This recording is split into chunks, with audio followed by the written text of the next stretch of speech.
जत ते चडचण रस्त्यावरील वसपेठ गावाजवळ आज भीषण अपघात झाला। यामध्ये संतोष शिवाजी पडुळकर राहणार लकडेवाडी हे गंभीर जखमी झाले। मिळालेल्या माहितीनुसार कार व मोटारसायकलचा अपघात होऊन ही घटना घडली। अपघाताची माहिती मानव मित्राच्या माध्यमातून तुकाराम बाबा महाराज यांना ही माहिती मिळाल्यानंतर त्वरित घटनास्थळी पोहोचले।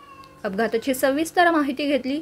दरम्यान अपघातग्रस्त अतुल कांबळे यांनी घेऊन जत दवाखान्यात गेले व पेशंट जखमी आहेत, त्यांना डॉक्टरांनी सांगलीला घेऊन जायला सांगितलं होतं। यावेळी कोणतं वाहन नसताना मानव मित्र संघटनेचे तुकाराम बाबा महाराज यांनी अपघातग्रस्त सांगलीला घेऊन त्याच्यावर पुढील उपचाराची सुरुवात केली। यावेळी तुकाराम बाबा महाराज म्हणाले की जीवन हे एकदाच मिळतं, त्यामुळे वाहनधारकांनी सुरक्षित वाहन चालवत मोटारसायकलवर हेल्मेट वापरावं असं देखील त्यांनी सांगितलं।